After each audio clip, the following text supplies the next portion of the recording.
मित्रों नमस्कार, मैं पंडित कैलाश चंद्र जोशी आपका स्वागत करता हूं अपने YouTube चैनल संस्कृति सीरीज में। मित्रों, आज मैं दीपावली पर जो विशेष योग बनने वाले हैं और पूजा के जो मुहूर्त हैं वह किस समय में बनने वाले हैं उसके विषय में आपसे चर्चा करने वाला हूं। मित्रों, आपने इस वीडियो को आरंभ से अंत तक देखना है, इसको स्किप नहीं करना है, क्योंकि इसमें मैं आपको मुख्य रूप से 5 मुहूर्त बताने वाला हूं। और इस बार जो दीपावली में ग्रहों का गोचर बन रहा है, ग्रह स्थिति बन रही है, ग्रहों की जो उठापटक चल रही है, उन ग्रहों की उठापटक गोचर चाल के कारण हमारे जीवन पर, हमारे देश पर, हमारे समाज पर और हमारी दीपावली पर क्या कुछ असर पड़ने वाला है, इस सब विषय पर चर्चा करूंगा। आइए सबसे पहले आपको मैं बताता हूं दीपावली का मुहूर्त, जो संपूर्ण भारतवर्ष का मुहूर्त मैं आपको लेकर के आया हूं। संपूर्ण भारतवर्ष में किस समय में दीपावली के यह मुहूर्त हैं। सर्वप्रथम जो 4 तारीख को दीपावली है, महालक्ष्मी जी की पूजा, वो किस समय में करनी है। पहला मुहूर्त है प्रदोष काल का। प्रदोष काल जब सूर्यास्त के समय का, वो है 5:21 से 7:58 तक सायंकाल में। यह प्रदोषकालीन पूजा मुहूर्त है। दूसरा है वृषभ काल मुहूर्त। यह मुहूर्त है 6:07 से 8:02 तक। वृषभ काल मुहूर्त यह दूसरा मुहूर्त है। अब मैं इसके बाद, जैसे मैं मुहूर्त बता रहा हूँ, इसके बाद मैं आपको बताऊंगा किस मुहूर्त का क्या महत्व है, किस मुहूर्त में पूजा करने से विशेष लाभ होता है, वो बताऊंगा। अभी मैं केवल आपको समय बता रहा हूँ। तीसरा जो शुभ चौघड़िया मुहूर्त है, पहला वह बताता हूँ 5:21 से, यह सब सायंकाल के समय है, 5:21 से 8:39। यह शुभ चौघड़िया मुहूर्त पहला है। और दूसरा 11:57 से, लगभग अर्धरात्रि के समय में 11:57 से मध्य रात्रि 1:36 तक, यह 4 तारीख की रात की बात मैं आपको बता रहा हूँ, दीपावली के दिन। चौथा है महानिशा काल मुहूर्त, जो ठीक अर्धरात्रि के महानिशा, अर्थात जो लक्ष्मी जी हैं वो महानिशा काल में उनका विशेष प्रादुर्भाव होता है, प्राकट्य होता है, तो उस समय पूजा का विशेष महत्व है। वह समय है 11:31 से लेकर के 12:23 तक, कम से कम 52 मिनट का यह मुहूर्त है। यह बहुत महत्वपूर्ण है, इसमें आप पूजा करें तो आपको विशेष फल मिलने वाला है। 5वां जो है मुहूर्त, वह भी बहुत अच्छा मुहूर्त है, और वही स्थिर लग्न का मुहूर्त है। सिंह लग्न में जो पूजा होती है, वृषभ लग्न में होती है और सिंह लग्न में, यह स्थिर लग्न है। लक्ष्मी को स्थिर रखना है तो इनमें पूजा करनी है। यह मुहूर्त है मध्य रात्रि 12:37 से मध्य रात्रि के उपरांत 2:56 तक। यह सिंह लग्न का है। अब वृषभ लग्न और सिंह लग्न में, यह लग्न जो है स्थिर स्वभाव के हैं।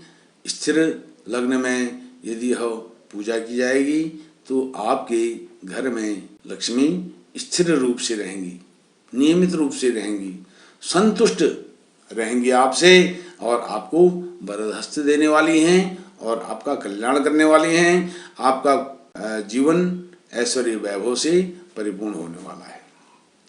तो यह जो वृषभ काल का मुहूर्त मैंने आपको बताया और सिंह लग्न पूजा मुहूर्त बताया, यह विशेष है।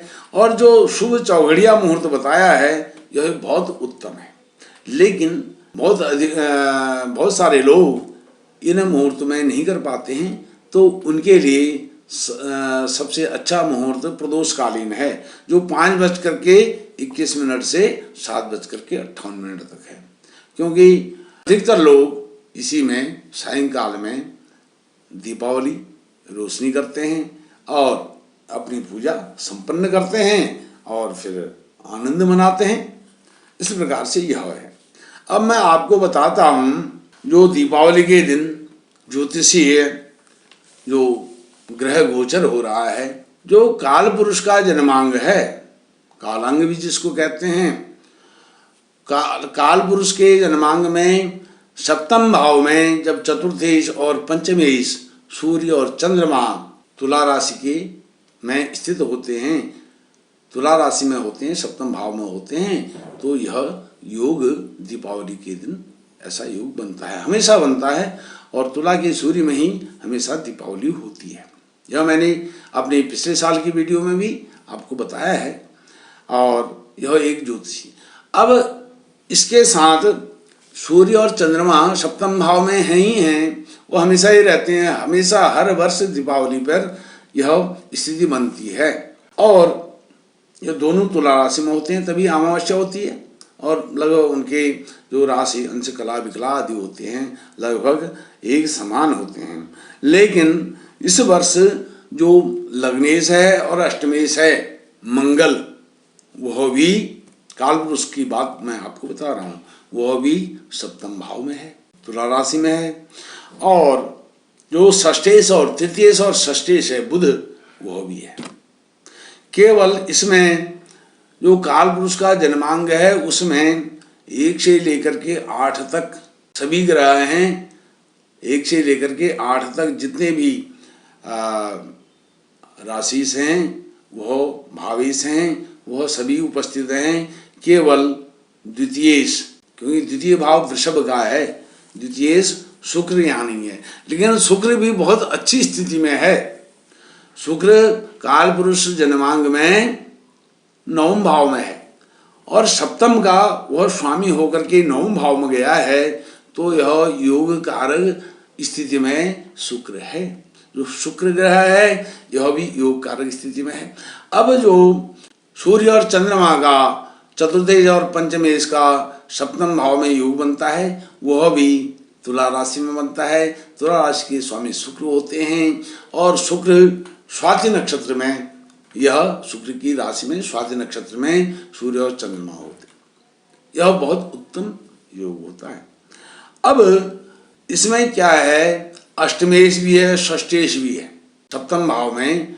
सप्तम भाव अष्टमेश और षष्ठेश से विद्यमान है, तो इस दीपावली पर सबको चौकन्ना रहना है, क्योंकि कुछ गड़बड़ हो सकती है। क्यों हो सकती है? क्योंकि अष्टमेश जो होता है वह आयु अर्थात मृत्यु भाव है, और जो षष्ठेश है वह रोग और शत्रु भाव है।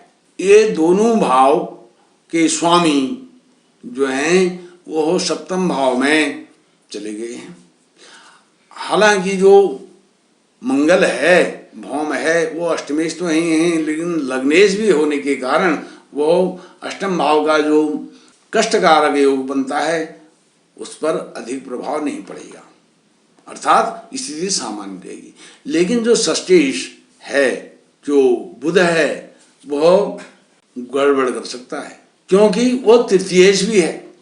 अब तृतीय जो भाव होता है वह सहोदर का होता है या पड़ोसी का भी वह इंगित करता है। तो पड़ोस से कहीं जो हमारे पड़ोसी देश हैं वहाँ से कोई आतंकी गतिविधि, आतंकवादियों की कुछ गतिविधियाँ दीपावली के अवसर पर हो सकती हैं। जो चतुर्ग्रही योग काल पुरुष जन्मांग के सप्तम भाव में तुला राशि में बन रहा है, लेकिन इसको जो लग्नेश मंगल हैं वह रोक लेंगे, ऐसा मुझे पूर्ण विश्वास है।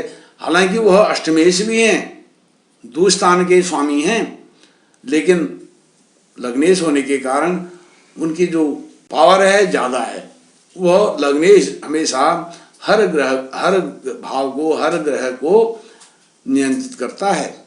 रिमोट जो है लग्नेश के पास है, मंगल के पास है। इस प्रकार से हमें जागरूक रहना है, सतर्क रहना है और चौकन्ना रहना है इस दीपावली पर। मित्रों, मैंने यह सब दीपावली पर आपको दीपावली के शुभ मुहूर्त पूजा के बताए हैं और गोचर बताया है ग्रहों का, और किस प्रकार से हमने जागरूक रहना है, सतर्क रहना है दीपावली पर, कहीं रंग में भंग ना हो जाए, यह मेरा कहना है। और कोई ऐसी आतंकी गतिविधि ना हो और कोई खलल ना पड़े, कोई व्यवधान ना आए हमारे इस पावन पवित्र त्योहार में, पर्व में। इसी कामना के साथ मैं अपनी वाणी को विराम दूंगा। दीपावली की अनंत शुभ मंगल कामनाएं आपको प्रेषित करते हुए अपनी वाणी को विराम देता हूँ। नमस्कार, धन्यवाद।